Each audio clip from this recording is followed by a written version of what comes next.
Welcome to the world galactically famous Rad Dudecast. My name is Brendan Eyre. I'm here with Greg Stone and Anthony DeVito. You can follow us at the Rad Dudecast on Twitter and Instagram. Our Patreon is patreon.com/Rad Dudecast. This is what happened this week. Becky, our producer, you all know and love, Becky was shot and killed. She is not here. Cold blood. So what we did is we went on TaskRabbit and we looked up producer and we found a guy for $8 an hour. And lo and behold, it's world famous comedian and host of Adam Ruins Everything. Adam Conover is here, ladies and gentlemen. Hey. Oh my gosh! Thanks. Thank you for answering my ad. I'm a proud member of the gig economy. You pay $8, I get $3. Yeah. So it's a great deal. Pretty sweet deal. Thank you so much for coming on. This is for those people that are watching on YouTube. They will believe that you're on the show. The rest of them will think you're a character. So funny. You guys do a lot of characters. We paid a lot of good money for this Adam Conover hologram.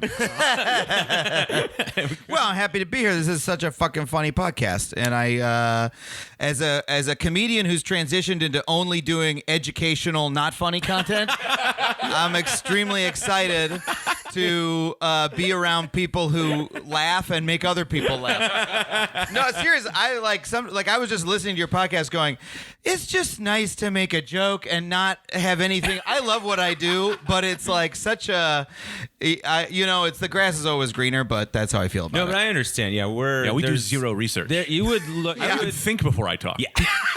That's how little research I won't even go into my own brain. I think I said my name is Douglas the other week. I don't know. With confidence. For those of you not watching the video, Greg is want a drink? Greg is filling up some rocks glasses with Greg Maker's Mark, and I'd like to let Adam know this was never a thing, and he went to Scotland for 3 days.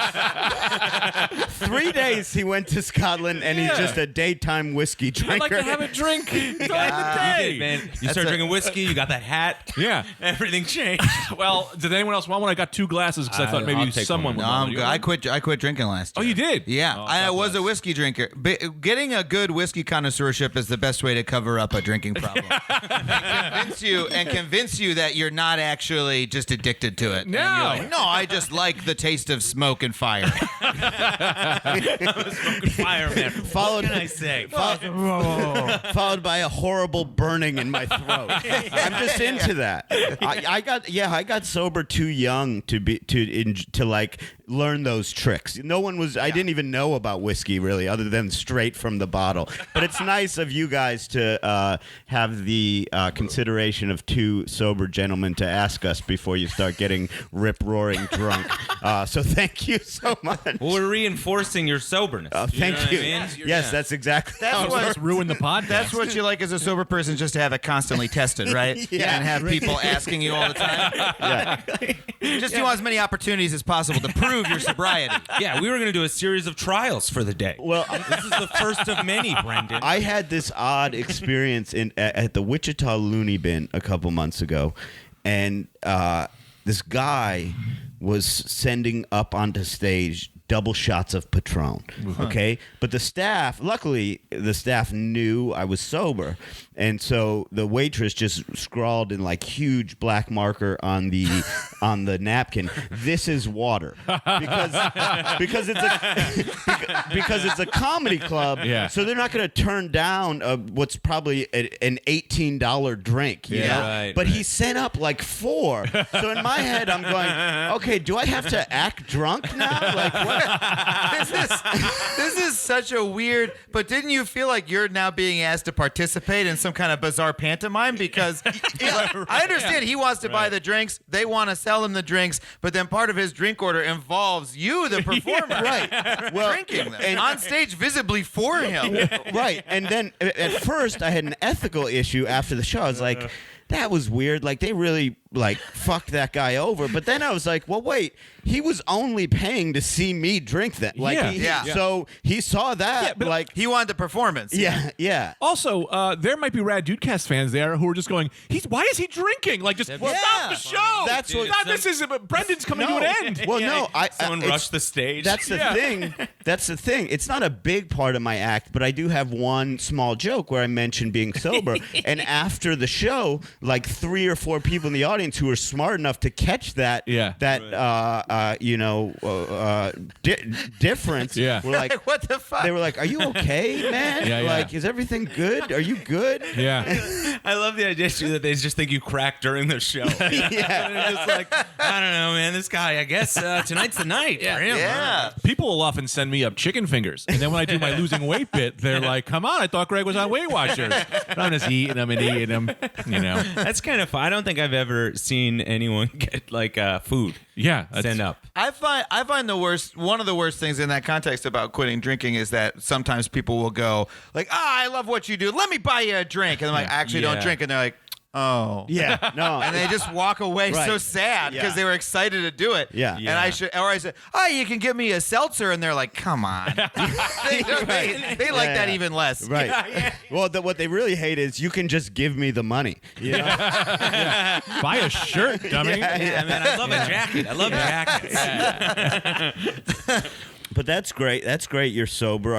Have you found that because I was sober before I started comedy, so I never had to kind of deal with adjusting to doing comedy sober. Yeah. Have you found your stand-up to be different in any way, or? Well, one thing I'll say is I never address myself as being sober. Like I just don't like relate to that word. Sure, so I sure. say I quit drinking. Right, I right. would smoke pot if I didn't hate it. Right, right, And I'd like okay. try it a couple times since, but like, oh, let me get a vape, or whatever. Like, no, it still makes me very Nah, man, you just didn't unhappy. try the right pot, man. I That fucking is hate such those people. bullshit. I hate those That's people. such bullshit. Yeah, yeah, It yeah. always I do a joke on stage about it. The only difference between sativa and indica is one makes you hyper and hate yourself. The other one makes you sleepy and hate yourself. Yeah. It's like the same shit. But yeah, so I quit drinking, and that's how I put it. But I just got better on stage. Like I used to have I do a whole big part of my act about this right now. But I used to think that like, oh, having a drink right before I go on stage like relaxes me and makes me better on stage. Right. And I thought it helped me fall asleep. And I thought it made me better at replying to work emails. Right. I had all these beliefs. I don't open letters the way I do when I'm fucking hammered. Yeah, it makes it easier to reply to Karen. It wasn't true. After I quit, I was like, oh, I'm just as funny on stage. I mean, there's more so because I'm less like stumbly and Right. I'm less likely to have had one too many. Right. There's still times that I'm like slightly too tense when I go up, but I don't think having a drink was actually helping. I think it was like papering over something maybe. You can get, like all that shit that's in there. The alcohol and drugs don't do anything. If you can relax yourself, meditation, all that shit. I used to think that with weed. I'm like, oh no, man, weed makes me get fucking out there. It's like, yeah, man, your brain is the one creating that shit. Yeah. Drugs aren't making you create that shit. Yeah. One of the saddest things I ever heard. I had a friend who was a big fish guy, a huge fish guy. And he wants. I think I know. A merman. I think I know where this is going. He wants in all. I like He's that a you big- thought he was a fish man. He's a big fish guy. Oh. I have a friend. He's a 19-foot trout. Good guy. Good guy. He's a hefty, he's a hefty merman. And he once totally seriously and meant it and believed it. It was like, yeah, man, they're just not as good since Trey got off heroin. It's like the most heartbreaking. Like, have some empathy, care about the person you're a fan of. Yeah, That's the worst. And I really hate that. Pisses me off when people say that about artists, that they need to, that it's somehow good for the art if they're like hurting themselves in some way, whether it's emotionally or through drugs or whatever the thing is. Like, that just sucks. Like, that's like that kind of pain or damage is not related to creative work. No. And you only get better. Like, wouldn't it have been better if like Charlie Parker hadn't died of a heroin overdose. We would have gotten a little more doodle doot on the saxophone that way. Do we need to romanticize, you know? The only guy who I can maybe, and I as someone who doesn't drink, I feel bad even saying this, but the only guy who I do enjoy seeing get drunk on stage is Stanhope. That's the only guy, because he just like, it's so he's smoking a cigarette. Yeah. It's like part of his persona, and you know, even that is maybe bad to say. Maybe, what do we know if maybe I'm sure he was? if he stopped, he'd be just as Yeah, good. what would it be like? Right. Another What level. would it be like? Yeah. You know, Dude, I'll say this as someone who was broke for so long. Comedy was way harder when I was broke. Every show I was doing was like, this has to be good because they have to bring me back.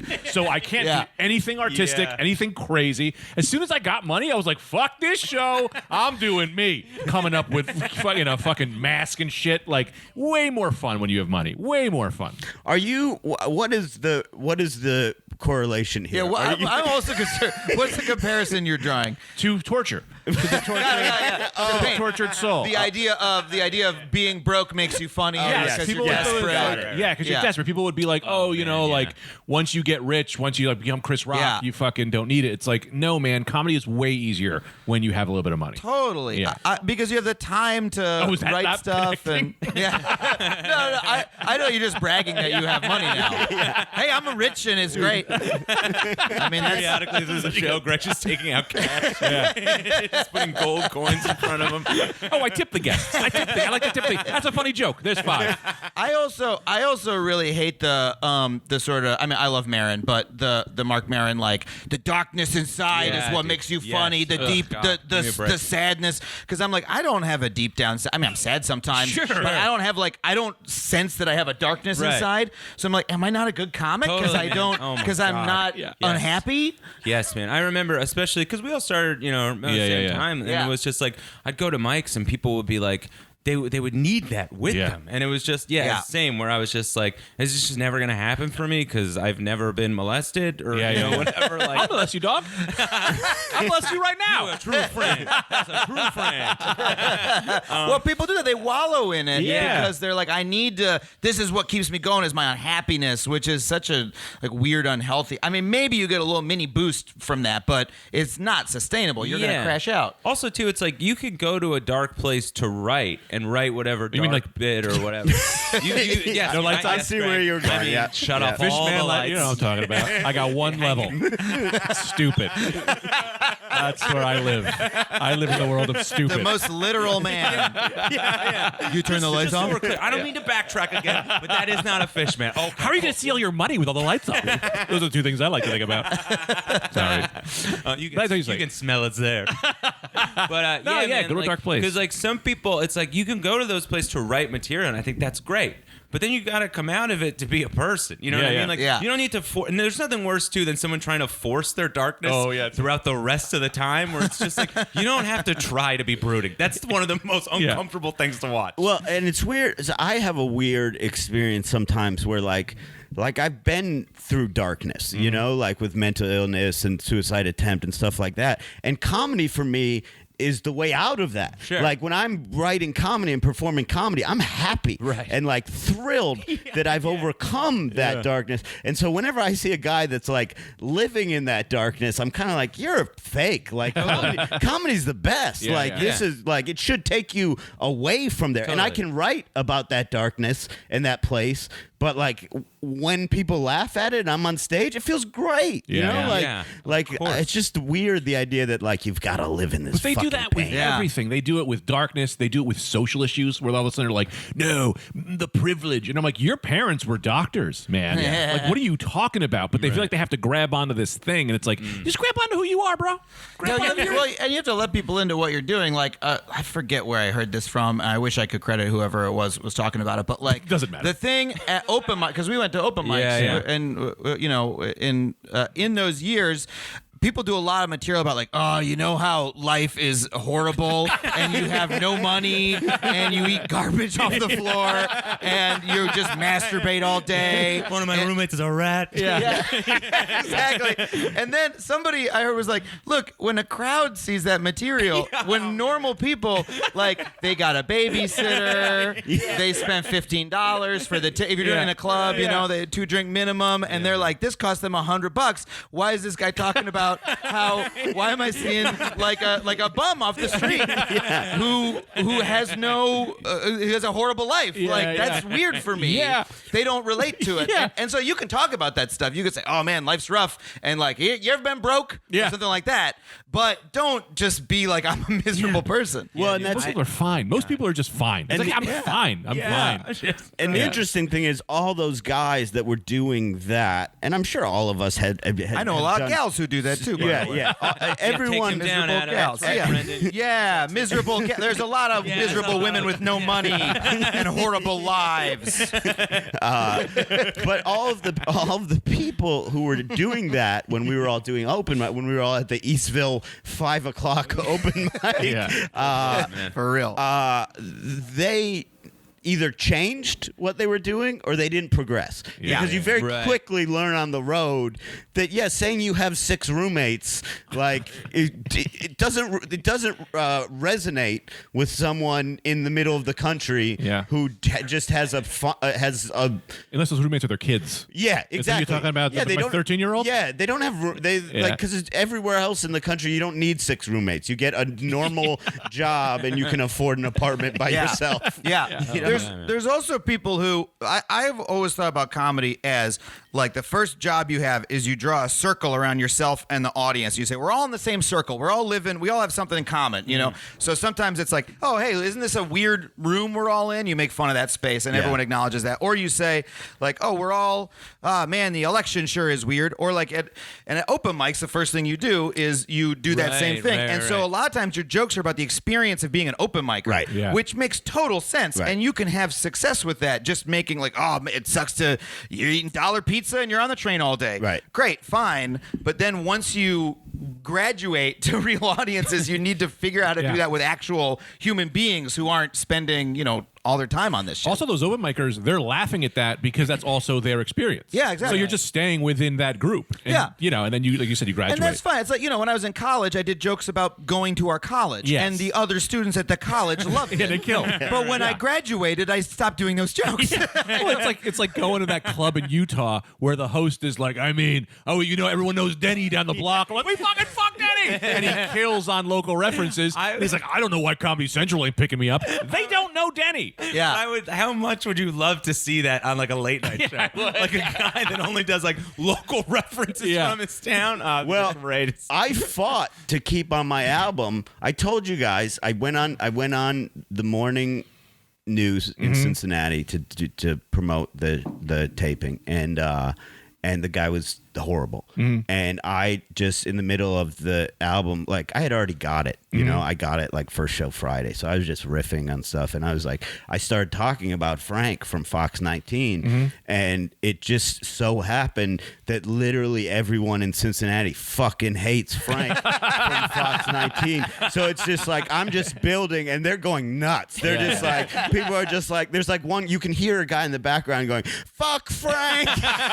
And like, I literally but argued with the label. I was like, look, I know these people aren't going to know Frank, but this is so funny that like I just thought I would mention it, and it just quickly became like pitchforks and torches.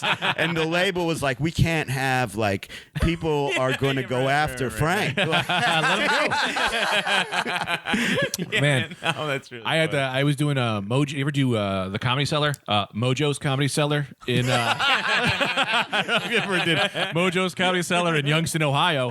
The host there was this guy, Johnny Dam. And he goes, they call me Johnny Dam because when I open my pants, the girls go, damn. And I was like, man, God bless this guy, right? It's me. I'm featuring for Joe Mackey. This is years ago, right? And the guy goes up and Joe's like, go up, have a good time, have whatever fun you have, The guy goes up and does, I'm not kidding, 2.3 minutes. 2 minutes, and then he brings me up. Fine. I have to now do went out for like 30 or whatever, which is fine. Can I stop you mid-story? Yeah. I don't want to stop the roll, but I do appreciate a guy that's converted to the decimal system of time. I do that. I have a 2.1. I literally started trying to figure out how many seconds that is, because that's not a solid fraction out of 60 seconds. It's like 19. It's like 19 something. You know, it's not quite 0.3333. I'm repeating. specific. I recorded it. I remember this moment. So he does like 2 minutes. He does 2 minutes. He comes up. 0.3. Yeah, 0.3. And literally the only thing he says on stage is, "You guys are in for a show. Why? Because you got 2 headliners. You got Johnny Damn the headliner and Joe Mackey. It's a whole headliner show." No. Referring to me as not the headliner. No mention is Greg Stone. Yeah. He gets off. Joe goes, "If you want to do a little more time, you go ahead." He goes, "All right, I'll do a little more time." Starts the show, does 45 minutes. Does 45 minutes of the host spot. I now have to do 3 minutes. My time is severely cut down. And then he comes up, and then he's just going up there. He goes, "The thing about it is, you get an entree as the appetizer. You get an entree as the appetizer." I love it. There's just 45 minutes of different metaphors or whatever for that. You got your first car, then you got your nice car. You got 2 great cars here, guys. After the show, he was just standing next to us, and everyone would come up. He would go, "Good show, right? Because you got a headliner and you got a headliner." And I'm standing in the middle like, "Yeah, man, you are such a fucking asshole." And he was the worst. He was the worst by far. Like, he was just awful, but it was so fucking funny. Well, you got to be careful what you're saying about Johnny Dam. Youngstown, one of the last bastions of the American mafia.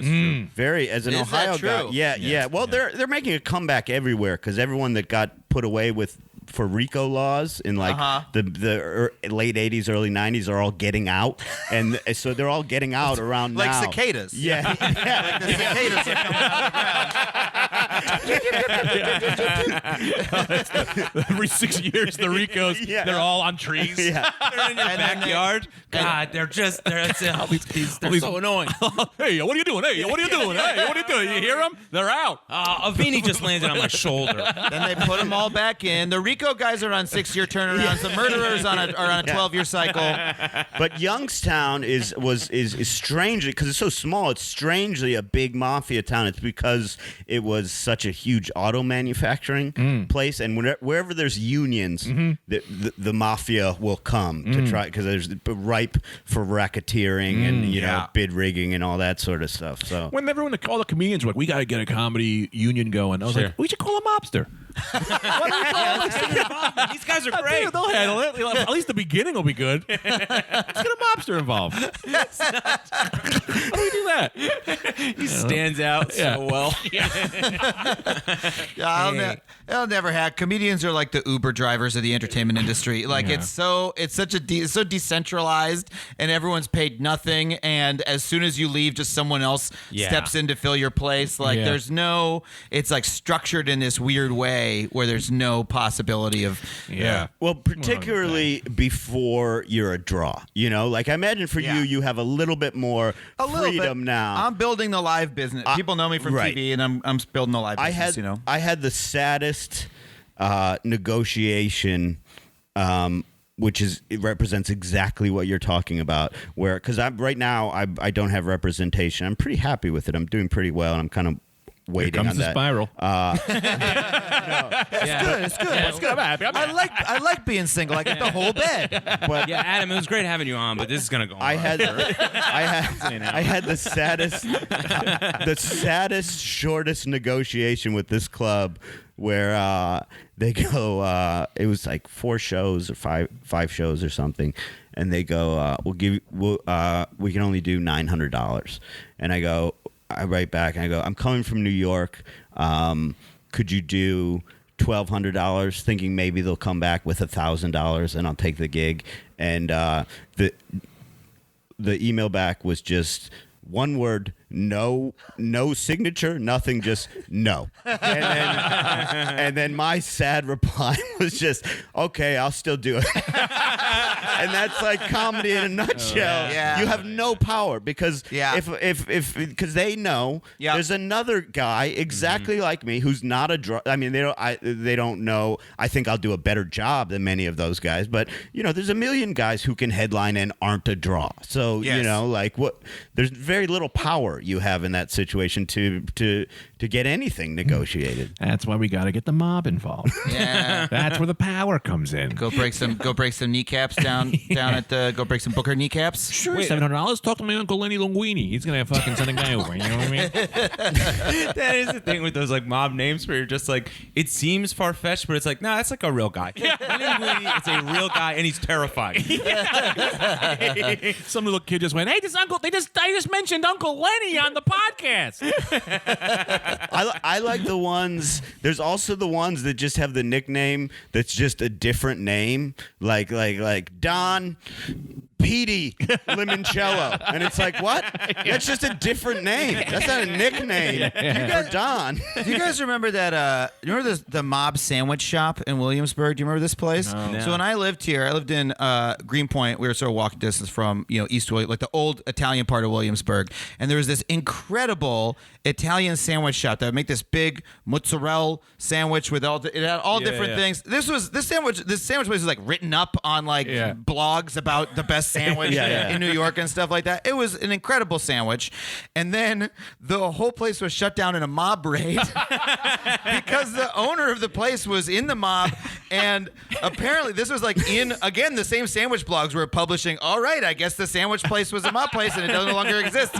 It sounds like a story from the 1950s, but it happened, in 2011. And the guy who owned it had kept a list of everybody in the mob, like on paper.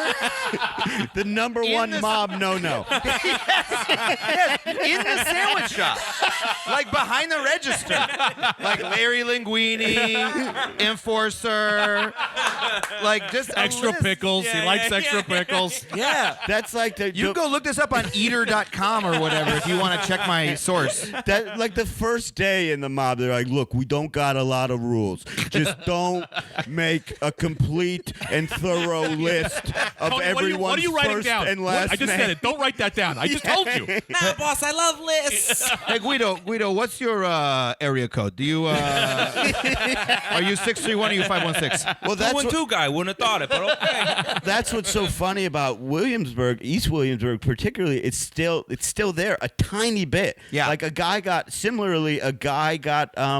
shot in the head at a card game over a bakery near my old house there. And so it's like 98% hipsters and like 2% guys just hanging on to being in the mafia. Yeah. Dude, L&B's Spumoni Garden. Yeah. The old owner that's was crazy. murdered over a sauce recipe. Yeah. Yeah, Dude, it's a real thing, man. that's how you know it's a good pizza place. Yeah. When there was a sauce recipe that someone was shot in the back of their house for. You know what? My first hint that L&B Spumoni Gardens was a mafia joint. What? When you go in there, The word Spumoni.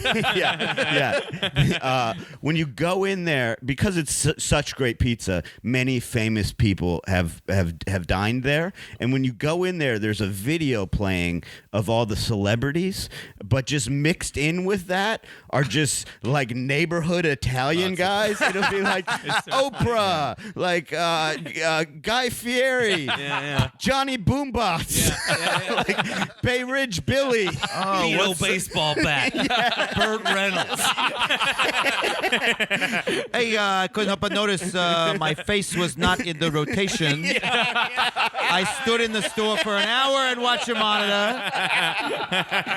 What's going on,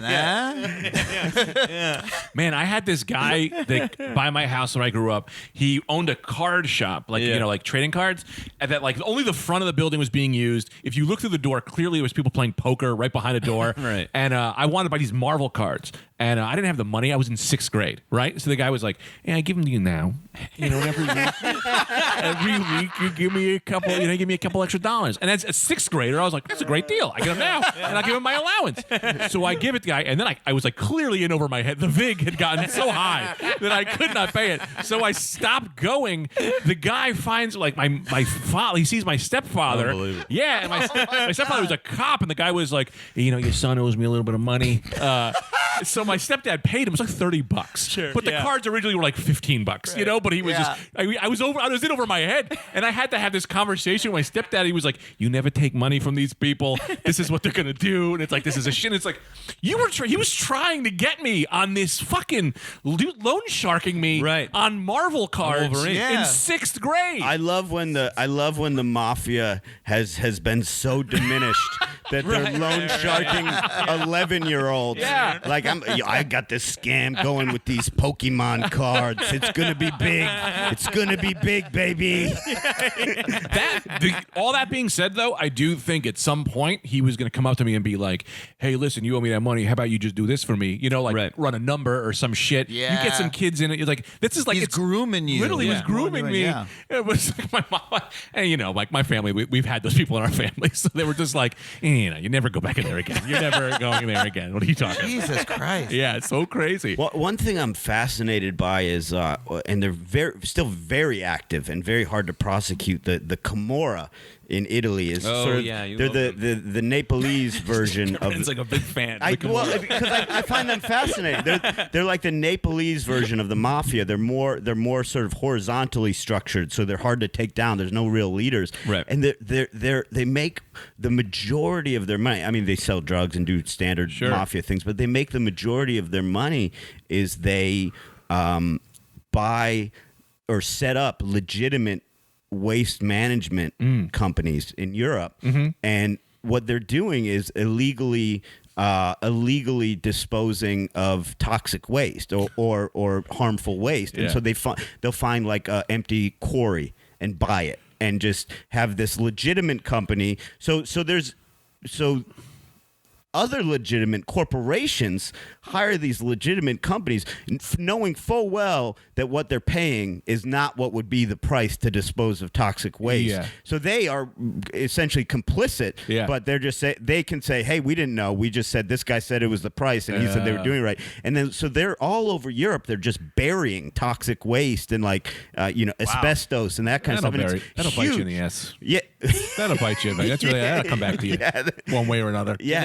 You think a mutant monster comes out? I've seen enough movies, man. Those guys are toast. We all know what's gonna happen. Some kind of Italian mutant monster. Wow, a giant Italian Godzilla. That fucking shooting pasta sauce out of his mouth. I only half remember. This is like one of those articles I read a couple years ago. I only half remember, but it was about how like this part of the mob. I think the New York area like had gotten into sanitation, very very common business, and they were. Basically, the point of the article was like these guys were busted, but all they were doing was just running trash trucks. Like that's it. There was no other. There was not really a crime. It was just the mob was being sanitation, doing a good job, and trading things under the table or whatever. And the point was actually how like close it like a big thing in Italian Americans becoming assimilated into the U.S. is that the form of crime they were engaged with just sort of merged into being a business. Right. Yeah. So funny. Yeah. The mob gets that's like a really funny sketch where they just like they take over Dwayne Reed, but they're not doing anything illegal. They're just running it their way. I actually know how to do this really well. I don't know. We really care about our customers. Okay, Benny. Let me tell you. You're gonna go over there and you're gonna do cosmetics, and that is your territory now. And you don't let any of those motherfuckers from CVS in there. Yeah, that's normal. Well, I mean, that's like Spumoni Gardens. It's like that's a mob joint, but it's like, they just make great pizza. The best pizza in New York. Like, you don't even have to call yourself the mafia anymore. This sandwich place, I was so sad when it closed down. And like the comments on, again, you can look it up on fucking food blogs. People are writing about this. And the comments are like, couldn't the feds have left the store open? Like, it's not like one of those fronts where it's like, oh, it's shitty food or whatever. It was like it was a neighborhood pillar sandwich shop. Dude, that realization that they have to have too, where they make the transition from like just killing people to like now we make sandwiches. That's such a funny conversation. You know what I mean? We're like, boss, I don't know, we're good at killing people, but we're great at sandwiches. We love that. Think about just focus on that. Well, you don't need to kill people to make sandwiches. It's not really necessary part of the business. You gotta be honest, Carmine. My braciole is much better than everybody else's. This is what I kind of live for. That's so funny. We were talking about like the brooding artists. If like they think it's time side to the sandwiches. But boss, if we stop killing, they won't be as good. I don't think. Or just the one guy who's like, but I really like the killing part. I gotta stop. I mean, I'll do the sandwiches, but can I still kill sometimes? You do that on the side. You do that on your own time. One a week, Tommy. That's it. You gotta limit yourself. It's kind of like it's like with the Me Too movement. How everyone's like, you find out all these actors are like, ah, man, but he was fucking. It's like you find out your sandwich shop was murdering people on the side. It's like hashtag another mob place. You know, it's like crazy, but no one cares. It's like I'm murdering. It's a good chicken cutlet sandwich. Do you guys want? Do you want to play a custom Adam Conover quiz? Is anyone interested? Oh my gosh, this is preparation for this. Is anyone interested? Yeah, let's do a quiz. Do quiz time? Never go well. I say we do it another time. When it's not here. Am I gonna? Should I answer the question? Oh yes. So these are things about myself I might not know. You've never played a Brendan Air quiz. They're not things about you. They're loosely connected thoughts I've had. Anthony, what should be the buzz in? Let's for the buzz in. We'll do the sound a frog makes when he dunks a basketball. Okay. And so in order to buzz in, you've got to make a sound a frog would make. I'm going to open it up because I think you're being a little narrow-minded. Too narrow? Is that too narrow, everybody? You can make the sound any animal makes when they dunk a basketball to buzz in. First question. Number one, when a swindle doesn't work the first time, you've got to do the blank. Buzz. I thought you were saying buzz and that was a bee. For some reason, we've always said buzz. You say buzz, and then you do the buzz in, and then you do the answer. Whack a dick. What was very formal buzz? Was that a duck? Was that a duck? That was a duck. Duck dunking. So you con over it. Yes. When a swindle doesn't work the first time, you've got to do the con over. Oh man! Just knowing Brendan's mind. I know Brendan's mind. I got it. All right. Now I understand the kind of quiz this is. Well, don't worry. Every question is a different theme, and this next one, I believe it's unanswerable. Judging by their initials, this Australian band does not want the host of Adam Ruins Everything to attend their events. I know what this one is because I know the Australian band. They sing buzz. I'm gonna buzz. Okay, I'm gonna buzz. Yeah. I'm gonna buzz in. I'm gonna buzz in with not much. Okay. And then I'm gonna go. He's on first. Smash. Well, see, I thought you were almost going to have it right. The quote from NBA Jam, "He's on fire." Instead, you went with a baseball reference. It's an Abbott and Costello. He's on first. I don't know. Then he said smash. So what animal was What it? was that? It was. What did you think it was? It was a duck-billed platypus. One of my favorite. Oh, One of my really? favorite. That's a good answer because no one knows what they sound like. true. Smart. Now I'm Smart. gonna get on base with this one, and I'm gonna say the song they sang was "You're Unbelievable." You're unbelievable. Oh, and the song, the title was. Oh, fuck, I'm blanking on the name of the band. It was a UBI. I think they are initials. It was, yeah. It was think you're PTA. right. PTA. I don't remember. Wow. I thought I'd get other people closer. I don't know the name of a single Australian band. I'll admit. Okay, incorrect. You're incorrect, but But is the unbelievable thing right? no. Okay, so nothing. So think of I wasted everyone's time. because I knew that I knew this would be hard. I knew this would be hard because it's hard to connect the second part. What think of Adam Conover's initials? AC. AC Cowlings. AC Cowlings. AC Cowling. No, Remember him? Buzz. You're thinking of Al Collins. You're thinking of Al Count, OJ's friend? Yeah, OJ's friend. You're insane. That's what you Yes, as a matter of fact, the answer was Al Collins, OJ's getaway driver. AC Cowling. I've given you AC, and no one can answer. I think Buzz got it. Wow. It's a monkey. Tanner, what was ACDC. it? Yes, ACDC. ACDC. I didn't know they were Australian. Yeah, they're Australian, and my I thought they were British. In my mind, the what it stood for was Adam Conover Don't Come. That's why. So judging by their initials, this Australian band does not want the host of Adam Ruins Everything to attend their events. Let me tell you, that describes my sex life.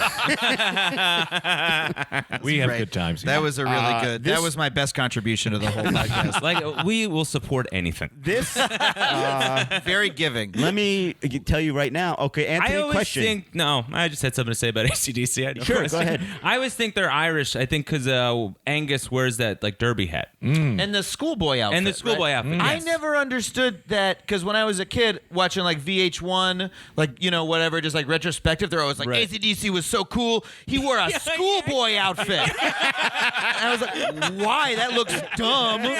That's not rock and roll. That's stupid. And I never gave the band a chance for that reason. I think that's very fair, man. Yeah, that was. Yeah, he's the only. buy a schoolboy outfit Great point, yeah. for For an an adult. adult. Right. Hey, I need a little bit. Why? I'm trying to blend in. Why? I don't know. He's got to have a whole closet full of them. Yeah. He's been doing it for decades. Yeah, it is wild that he's stuck to it. You know what I mean? He didn't say at some point, you know what, guys, we're so successful. If it's all right with you, I'm going to wear long pants. yeah, I'm gonna dress like a man. A sad story. When my dad moved from Ireland, that's how my fucking grandma sent him to school the first day. Schoolboy? Yeah, Oh because she my didn't God. know. Yeah. He just had his little Right, shorts right. from Ireland, Wow. and he's in Wisconsin. He Jeez. shows Oh, up no. at school, and the kids are just like, "What the fuck?" That's probably why he's never told me he loved me. So, no, I'm just kidding. Also, it could have been AC Slater for that. That also would have worked. No, because that wouldn't. Because "Don't Come" was an important part. Because but "Don't Come" was the part that made the question sort of unanswerable because it didn't. It would require a huge leap of thinking. Yeah. Well, Tanner got it. No, he got AC/DC, but he didn't. Oh, he didn't- he didn't okay. quite He get didn't the whole understand the whole concept thing. of the question, which I knew no one would. This one is easy. This is going to be a speed test, really. Whoever can buzz in the quickest. Oh, very cool. Name 6 famous Adams. I'll buzz and just try. Okay. I forgot the buzz in, and that's why I got hung up. Buzz. It's like a cockatiel. Oh, nice. Yeah, that's a nice dunk, too. Let's see. Adam Sandler. Whoa. Adam Devine. Yeah, I can't believe I thought of him first. Adam Savage. Yes. Adam Levine. Nice. Yes. Adam Carolla. Yes. Wow. And Adam. Oh no, I'm blanking on a last Adam. Duval. Adam. Is that real? No, it's not. Don't listen to gotta him. Never listen to him. Adam. Strange. Adam Stay Strange. focused. Just I stay was focused. thinking of Adam Strange as a comic book character, Yeah, correct? I I'll think say so. Adam Strange, but I wasn't sure because I was like, is he Correct. Doctor Strange? Is he the same? No, he's a guy. Somebody else. Adam Strange. Oh, he's DC. Wait.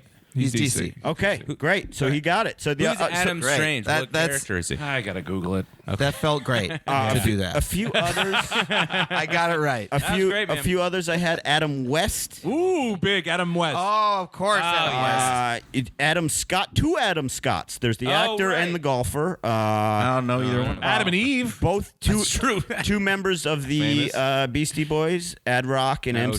shit. Both Yeah. Adams. Adam Driver. Other I than like that, the name Adam.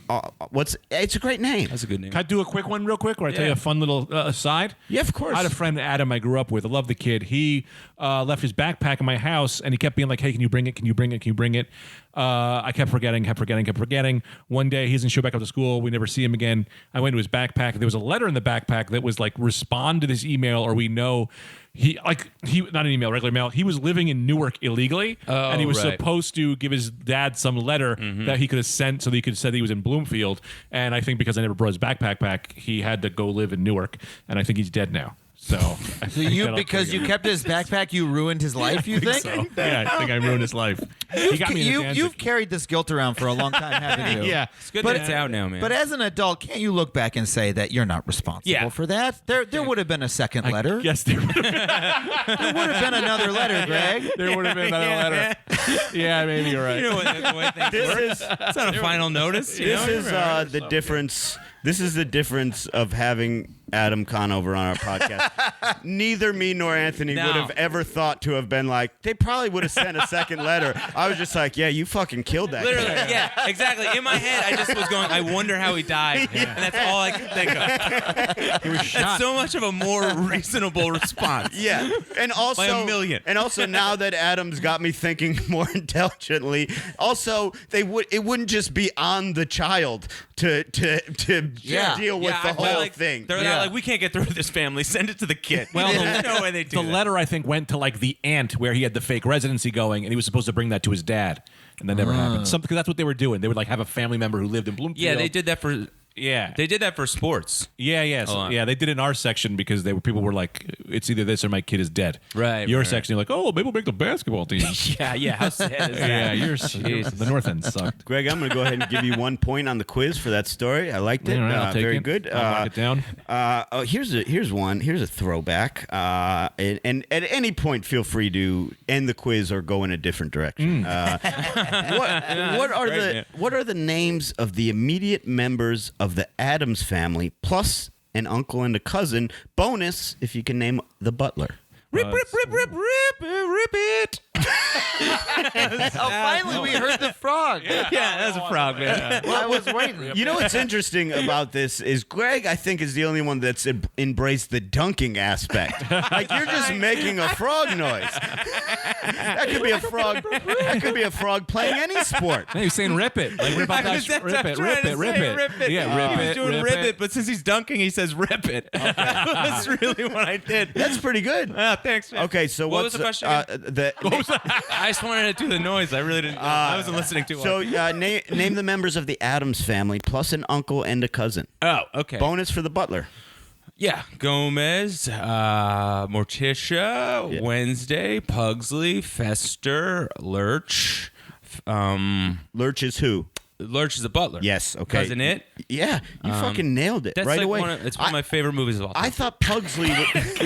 Who's the uncle? Uncle Fester. Yeah. I thought Pugsley was going to get people because that was when I was looking up for the question. I knew all of them except I couldn't remember Pugsley's name. I thought that was you. You Dude, nailed the that Addams Family immediately. Raul Julia's performance in the Addams Family, that's like one of the best. He's so over the top as Gomez Adams. It's one of the funniest comedic performances ever. I never saw that movie. Oh, dude, he's so funny. I didn't see movies as a kid. It was as though no, this is true. It was as though they did not exist. Yeah. Like when I was a kid, my parents once they bought a copy of E.T. somewhere and brought it home, and that was the only movie I saw as a child. We watched it over and over again. I do not have a memory of seeing another movie other than that one until I got to like late middle school, and I would occasionally there'd be like a school trip or something to see a movie or some kind of thing, or a friend's birthday party. But like, movie going was not a thing my family ever did once growing up, and as a result, I saw like no movies. I just didn't know about them. I like you as a kid seeing a friend's VCR and being like, "Oh, you have an alien on a bicycle machine." Oh, more people have seen this. Yeah. What was there any thought process behind it, or was it just like a thing that It was just a weird like gap in our family's knowledge. Like I was really into video games and computers, so I didn't like feel like I didn't want to. I wasn't like I've heard of movies and I want to see them. I was very happy doing what I was doing, and it just never came up. It just didn't happen. Like a specific memory I have is E.T. Our tape of E.T. Oh, sorry, we had E.T. and we had Honey, I Shrunk the Kids. Those are the only movies. Two great. Yeah, Honey, I Shrunk the Kids, great underappreciated movie. I Yes. think. Yeah. Really great practical special effects. But Honey, I Shrunk the Kids had a Who Framed Roger Rabbit short before it on the tape. Yeah. And it was the one where the baby's going crazy in the hospital, and Roger Rabbit has to take care of him. I didn't know that Roger Rabbit was a movie. So I just thought that it was a real cartoon. Right. I thought, oh, who's this character Roger Rabbit, who's apparently a very famous character, and I was not aware that it's a fictional cartoon series from a movie. He goes through some shit. They frame him up. He had to like get out of jail. Man. There's a whole other. It's like Roger Rabbit was accused of a crime. Yeah, man, they got him. I thought concept. I thought you were gonna say that you just thought it was a part of Honey, I Shrunk the Kids that you didn't understand. Like, this movie is great and phenomenal, but that part of the beginning, the rabbit doesn't come back. Yeah. For years, because I think I saw that so young, I didn't quite know what framing someone was. Mm-hmm. And, I understood what was happening in the movie, but I didn't know the term framing. Mm-hmm. And so for years, I pronounced that movie Hoop Framed Roger Rabbit. That's what I thought. Wait, but you not understanding the word framed, why would that make you say hooped? Because I just heard people say it, and I never read it anywhere. So it just sounded like Hoop Framed Roger Rabbit. Mm. So I just thought that was the name of it. So like his first name is Hoop Frame? I don't know. I had no explanation because I didn't understand framed anyway. So I was just like, I don't know. It's just Hoop Framed Roger Rabbit. It was just like a weird adult thing. Yeah, it was just like that's above my head, but I understand the movie. But I don't know what they did with the hoop thing. Yeah, that's like the word mortgage or like whatever. Yeah, right. Yeah, right. I had one of those with He-Man, right? Because I had He-Man curtains, and I knew He-Man before I could read. And so then when I learned how to read, I always thought that their symbol said He-Man. And my brother was like, no, man, that says Masters of the Universe. I was like, no, it says He-Man. And I looked and I went, holy shit, that says what the fuck is a Master of the Universe? Because I just saw that image to me and it just said He-Man because I couldn't read. And then you learn how to read later. And I go, oh, that's a whole other word because you get older. Does that make any sense? I don't know. Yeah, I was having a little trouble following. I followed it, absolutely. And there's things that you don't see. There's things you don't see ever written that sometimes you may, like my sister, who's super smart, very intelligent woman. 2 years ago, she said, she said about something, we'll play it by ear. I know this is me. And I said, play it by year. And I said, can you say what you said again? And she was saying, play it by year. No.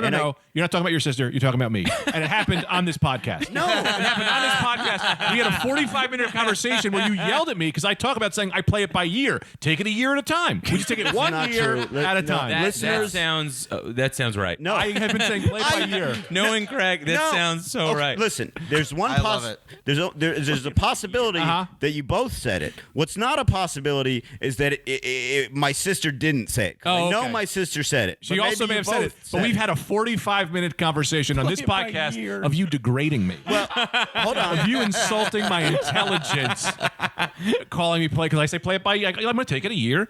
This year was good. Next year will be better. Play it by year. Yeah, that makes sense. I like this. It's a very Buddhist approach. Hold on a second. Yeah. So you've been corrected, and you're still going with year. Yes. So I still think it's better. Now I do agree that I probably was degrading you, because this infuriates. Well, this is really, you can say it either way, because where the Y is so flexible, it doesn't, it's not that play it by year. Play it by year. I didn't even know, I couldn't even tell what you guys were talking about at first because it sounded the same when you were, like the first time you said it, I thought you said play it by ear, because it's just right in there. Yeah, which is the only way to say it. Well, play it by year sounds better to me. No, it doesn't. I think we're probably doing this again. This is like a best of episode. Yeah, listen, I don't need good. Adam and Tanner agreeing with you on this. This is crazy. It's not play it by year. Yes. What does that even mean? Last year was not I think great. I'm fine with it. Play what by year? You're playing it,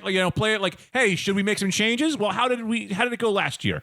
Well, it went okay. Well, this year it's going better. It takes a long time to make changes, several years. Point, man. But you gotta let things year. marinate. Yeah. I think but from now on you do play it by year. I think Greg has come up with something better. I will not. This is what it is. I will not. If enough people hear this and agree, that's what it's going to be, because that's how language works. You don't want to be a guy left behind, man. I'd love to be left behind. If the whole world goes play it by year, leave me behind. Man, you ruin. You really should do a show called Brendan Ruins Everything. No, where you just ruin. You ruined this nice change we're trying to make. Conover got the idea for a show from you. I like just watching you operate the world. I like Adam has a different subject every episode. Mine is just a good time. I just ruin a good time every single fucking episode. It's just a party. I don't agree with you guys, and I will not participate. Actually, I don't think that's true. All right, listen. Sure. A couple more questions. This one is for Greg and Anthony only. Ooh. Oh. Which of these? This is part of your we like to- specifically for having Adam here quiz. Is there's a question for just Greg and me? It's a tribute. It's a tribute. Okay, all right. It's a tribute question. For which of these has Adam not ruined? Christmas, sex, or nature? Buzz. And Adam, correct me if I'm wrong on this, but I believe I'm right. No, we've actually done all three of those. Have you? Yeah. Take that. Adam ruins the question. When did you do sex? Sex was our first year in our very first season. we did Really? sex. I Adam looked ruined through. sex, I yeah. looked through all the episodes, and I didn't see. Where sex. did you look on Netflix? No, it was. Because a couple are left out of Netflix. No, it was. It was online. It may have been IMDb. Just a episode listing. did it. Was it called something different? It was called Adam Ruins Sex. Yeah, because we did it on. It was on herpes and on masturbation and sex stuff. They should. Why'd they leave some out of Netflix? It's very annoying, but it's like the deal was not for a full season, or it was for a collection, and so there's 20 episodes on at a time, and then every so often they cycle some out. So at first it was kind of random, and then for the first time they cycled them back in. We got it so that now if you go look at it, it's like it's an intelligible order. Like there's some left out, but we have a couple running plot lines, and like those still match up.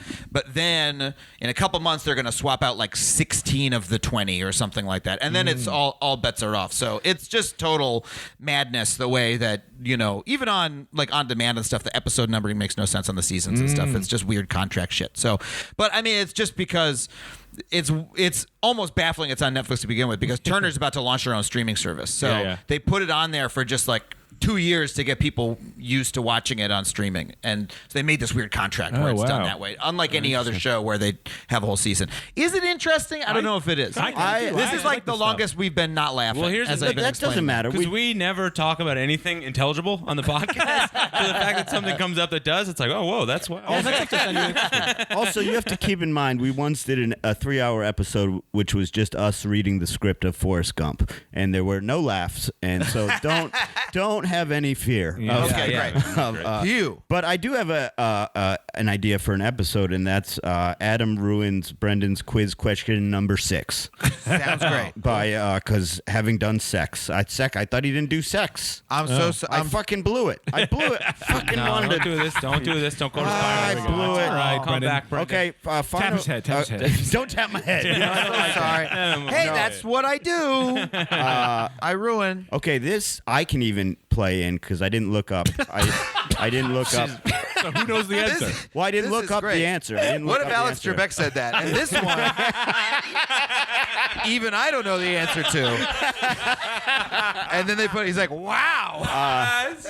And we're all podium changes. Don't you think he must want to play the show? Oh yeah. Why don't they do? I mean, he's dying now, so they should do for his last episode. They should let him play the show. 100%. Him versus the Wheel of Fortune guy. That's what I want to say. Sajak. Sajak. Oh, him and Sajak in a death match. well. Yeah. I don't know if you remember this. Do you know they Trebek's switched? cancer. I remember they switched. You know, as a stunt, they switched. Oh, really? And Trebek That's was funny. clearly so fucking bored hosting Wheel of Fortune. Yeah, he is a major he's like swept away. I mean, I'm not like a giant Jeopardy fan, but he's swept away by the guy that's like this reoccurring winner, right? Yeah. Killing it right now. Yeah. Yeah, that guy's bananas. I was watching that show. Also, you think Alex Trebek? You might imagine he has an easy job, Sure. but I was watching that show with that guy. It is a marathon. Working on camera and then watching Alex Trebek with that guy, because it is so fast. They're like 2,000. Blah, blah, blah, blah. Yes, that's right. Blah, blah, blah, on to the next thing. Like they're always right on top of each other, and the contestants are asking their questions so quickly because they know that if they waste time, they're gonna not make as much money because the commercial break's gonna come. So it's like they're all sprinting the whole time. Wow, I never thought about that. It's pretty wild. That show, watching it, like that is a really wild show. Well, and he tapes 5 a day. Yeah, or they something. tape 5 a day or something, which is crazy. I read an interview with him once where he was asked how he thinks he would do on Jeopardy, and he gave a very honest answer. He said he thinks he would dominate when they do senior Jeopardy. He said that so much of it is reflex on the clicking that he might have trouble in regular And Jeopardy. that's weird about the show because that's the only part of the show that the audience can't see or play along with, and that matters so much. So much. And so when you're watching it, you're like, well, why is that? I forget the guy's name, but the guy who's sweeping it every time. Like, he's just he's got a bunch of strategies, and of course he knows the trivia, but he also is the first to buzz in almost every single time. Right. And that's that seems like kind of a strange element of the show in my mind, because shouldn't it be something that we can like see happen? But but it is, it's funny how much of it is. That's it. It's also the one element of the show. First of all, it's so important. It's also the one element of the show that gives you a huge advantage as a returning player because you've got the timing down, because there's a lockout period as he's speaking. You can't click in. I think it's If you click too early, there's a penalty. right. Oh, There's a really? lockout period. I think you can click while he's still speaking, but it has to be. I can't remember exactly the rule. I just be jamming it the whole time and then hope I know the answer. My favorite character is the guy who wants everyone to know that he's trying, like he wants people to know he knows, so he holds the clicker above the podium, and he's just like, "Oh, come on, I'm clicking here, I'm clicking." A real Mick McEnroe. You gotta be fucking kidding me, man. John McEnroe. I could just imagine, like, I did at midnight a couple times, and that's not a real game. And doesn't have those buzzer rules. Right. But even that, the buzzer was terrifying because Sure. Right. you're just trying to get a chance to say the joke you wrote. Like, that's all that is. But you're like, I want to beat fucking Funches so I can say my joke. It's bizarre. Dude, you know that new guy, real quick, the reason he's winning, in my opinion, is because, I don't know if you know this, he's like a degeneraate gambler. Yeah. So he just every time it's like, how much you want to bet? He's like, everything, because I've bet it all before. And he's just doubling all of his money because this guy is a fucking. That's a wonderful strategy to watch because he's got the gambler's attitude about money where it's like, this is just, once it's chips and he's playing poker, he's like, well, this is what I'm playing with. This is not like, I'm not trying to take home $5,000 so I can make a car payment. Which, some of the other folks probably are. They don't have that attitude towards money anyway. Of like, this is just my plaything that I mess around with.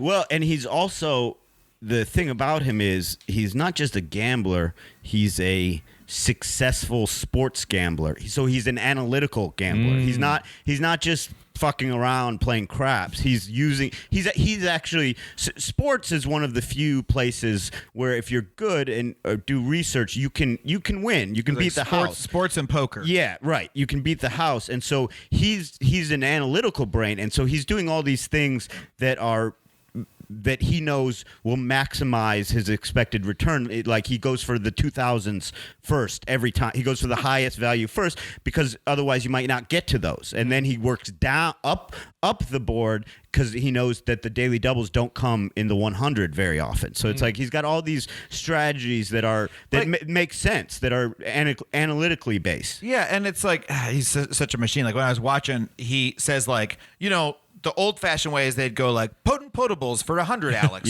And what he does is, before Alex is even done telling him that he got the question right, he's saying potables for 2, like that. Right. And just like trying to reduce that amount of time as quickly as possible. Wow. It's wild. And no one knows his name. No one, amazingly. All these advancements. Nobody knows his name. I don't know. He's that guy. I don't know. That guy who makes the money on the Jeopardies. All right.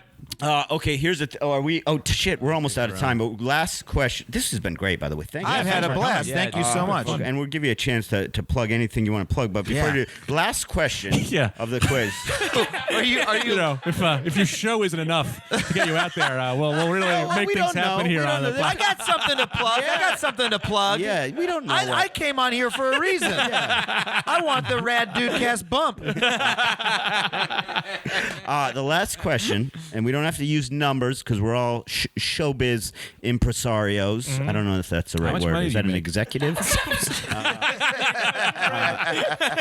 us an alligator. We're all showbiz guys, so we don't have to give numbers. 75 crocs. But rank the four of us from oldest to youngest. Because I don't know. I don't know either. This is discluding Tanner. Tanner's the youngest. Tanner's the youngest. Got to be the youngest. Should we all do guesses? Well, that's gonna be too hard to adjudicate. So one person should do it, probably. I guess. You can guess because I know. Yeah, I know everyone's age. So this is really Okay, I should guess? Yeah, you guess. You guess. Okay. Okay. Buzz. It's a camel. They spit. I'm gonna do. Oh man, this guy. You guys seem like similar. You guys seem like similar ages. Okay, I'm gonna start with me. Then I'm gonna go Anthony as oldest. Me oldest. Really? I'm just gonna. Yeah. I feel old. It's a polite move. And in comedy, That's what he's doing. That's what he's doing. He's being polite. No, I think I'm old. I'm an old sack of shit. So me, Anthony, Greg, and Brendan is what I'll say and I'm going in order of gray hairs. Oh, that makes sense. Oh, hat on. Well, you guys have about the same amount, but you're slightly more grizzled. No, but I have my hair buzzed and a hat on. I have the most of any of us. No, you do. I Me and Greg are close. This is going to be an hour debate Here's what I Greg think. and Brendan now. Here's what this would be my guess. My big. The only thing I don't know for sure is who's older, me or you, Anthony. Yeah, That's the only thing I don't know. This is what I would say. I would say going from oldest to youngest. I would say Greg, me, Anthony, Adam. Wow, opposite. So you think I'm the youngest of all of you? Yes. It could be. All right. And then everyone at the same time say how old you are at the oh man, too many whiskeys. Oh wait, we weren't supposed to say numbers. So What? No, we're not supposed to say numbers? well, we're in show business. It's very important. Revisit that idea. What? All right. I'm gonna be 38 alligators in June. Okay. I'm going to be 37 alligators in September. I was very wrong. So I'll be. So Oh my what did God. I say? Did I say? Just say your age. I said Greg, me, you. Did I say Greg, me, you, Adam? So I was right because I'll be 37 in June. So I am older than you. Wow, Anthony. and I'm 36. I was dead wrong. Whoa, Yeah, nice. I was assumed dead you were the wrong. youngest. Yeah, I'm an old man. Yeah. You But- assumed- oh, okay. But we're all close because we all did sort of Yeah, start we all in saw those ET. mics. Yeah, we were Yes. kind of at those mics at the same time. But man, thank you so much for coming on. we're old. We're all old. Thank you.